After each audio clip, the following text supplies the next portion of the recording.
Standing on a hilltop in a cemetery, equipped only with words carefully selected to comfort the bereaved, shivering so fiercely that I feared our collective shivering was powerful enough to set off a chain reaction which might topple the tombstones which flanked us. I paused to catch my breath, and I wondered what force could have enticed us out into the frigid air. Minus 25 degrees Celsius, and I have no idea what the wind chill factor was. I only knew the layers of clothing I'd wrapped myself in were not going to save my scalp from frostbite, not now that I had removed my hat out of respect for the deceased. The tiny, frail widow, wrapped in a blanket, shivered with such force that I began to fear for her life. The casket before us twinkled as the sun brightly shone, and I wondered if it might be warmer inside its highly polished veneer. It wasn't until my carefully chosen words, mostly familiar words, ceased, and I invited the gentle, kind, bereaved woman to speak that I fully understood the power of the force which compelled us onto that frigid hilltop cemetery. With one sentence, the grieving widow said it all when she spoke haltingly to her beloved. "I just want to thank you for loving me." Love. Only the power of love could have brought us together on that glorious hill to stand shivering in epic cold to proclaim love's effervescence. As each ray of the sun's light danced across the casket's veneer, I could see love's power in all its splendid glory. For not even the coldness of death can diffuse love's ability to sparkle. I confess that words like effervescence and sparkle were inspired by the time I have spent this week studying today's gospel reading, which is the story given to us by the anonymous gospel storyteller we know as John. Listen to the story, which is often called the wedding at Cana. On the third day, there was a wedding in Cana of Galilee, and the mother of Jesus was there. Jesus and his disciples had also been invited to the wedding. When the wine gave out, the mother of Jesus said to him, "They have no wine." And Jesus said to her, "Woman, what concern is that to you and to me? My hour has not yet come." His mother said to the servants, "Do whatever he tells you." Now standing there were 6 stone water jars for the Jewish rites of purification, each holding 20 or 30 gallons. Jesus said to them, "Fill the jars with water," and they filled them up to the brim. He said to them, "Now draw some out and take it to the chief steward." So they took it. When the steward tasted the water that had become wine and did not know where it came from, though the servants who had drawn the water knew, the steward called the bridegroom and said to him, "Everyone serves the good wine first, and then the inferior wine after the guests have become drunk. But you have kept the good wine until now." Jesus did this, the first of his signs in Cana of Galilee, and revealed his glory, and his disciples believed in him. I love this story. Indeed, in the BC days, the before COVID days when we could gather in person, whenever this reading came along, I would bring champagne to serve at communion.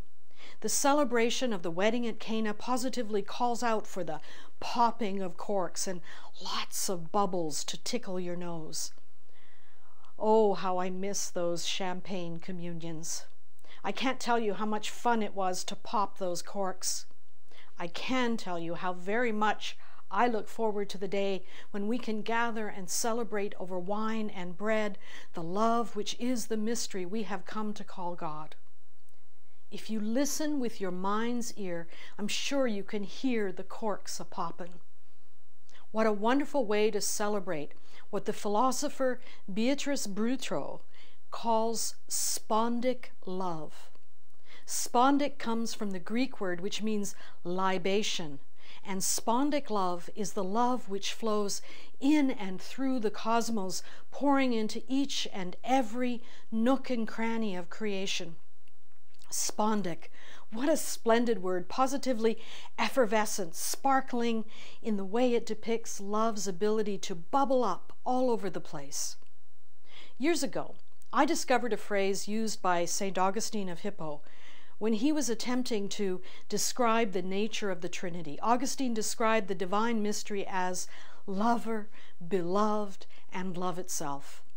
This age-old Trinitarian formula captures the effervescent mystery in ways which begin to capture, for me, the one which is beyond the beyond and beyond that also. At the very core of reality is spondic love, which flows and flows and flows. The 5th century writer Pseudo-Dionysius insisted that God is like a sober drunk falling over God's self in a desire to share divine life. God is positively drunk with love. Is it any wonder that when asked what he believed was the meaning of love, Martin Luther King wrote, "Love is the greatest force in the universe. It is the heartbeat of the moral cosmos. He who loves is a participant in the being of God." Sadly, far too many of us limit our understanding of the word love to the imperfect love which is all too often settled for in this life. The love which says, "I'll love you as long as you love me," which simply put means my love is contingent on you doing and being exactly the way I want you to do and to be, or the kind of love which sees a couple turning inward in their devotion to one another, shutting off the world. This kind of love, this malpractice, is then projected onto the mystery we call God as we design a God in our own image, one whose love is based upon our behavior or who leads us to abandon the world. Spondic love is palpable. It flows in and around and beyond us, drawing us into floods of mutuality, drawing us ever closer to the one who is, in the words of Ilia Delio, the lover, beloved, and breath of love. For we live and move and have our being in the love which is divinity, the kind of love which insists, I want you to have everything. It is the kind of love which unites us in our desires for our neighbors. We want them to have everything, everything they need to be this love in the world. For to be love in the world is to be fully alive, effervescent, bubbling, rising up again and again to life, to libate. Libation, which comes from a beautiful Latin verb which means to pour as an offering. Love's spondicity bubbles in us when we embody the love which permeates the cosmos, when we become love in the world. Just like the bubbles in champagne, being love in the world is not a linear thing. It doesn't suddenly happen and then you become love in the world from now on. Like the bubbles, this love flows in, with, through, and beyond us, rising here, there, and everywhere. Ours is the task of joining love's flow. We begin by noticing, recognizing, and naming love where, when, and in whom we see it. Then we trust love's flow to carry us beyond ourselves and into the lives of our neighbors, ready, willing, and able to be love in their lives, simply because we just can't help ourselves. We want them to have everything. Jesus said, I have come to give you life, life in all its abundance. Or as some translations put it, I have come that you may have life and live it abundantly. Live it to the full.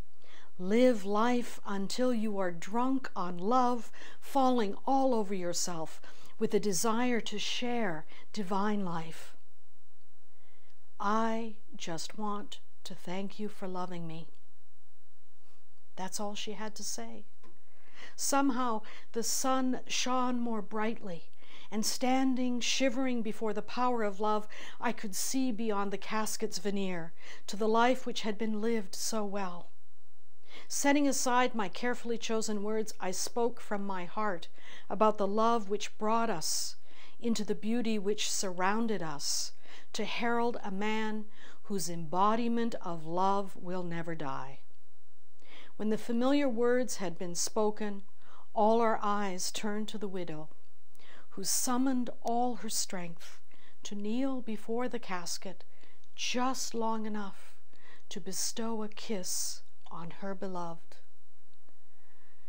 May this love, which is positively spondic, bubble and flow in, with, through, and beyond you, filling up every nook and cranny of your days, here in this splendid creation, which is absolutely soaked by the flow of the one who is beyond the beyond and beyond that also.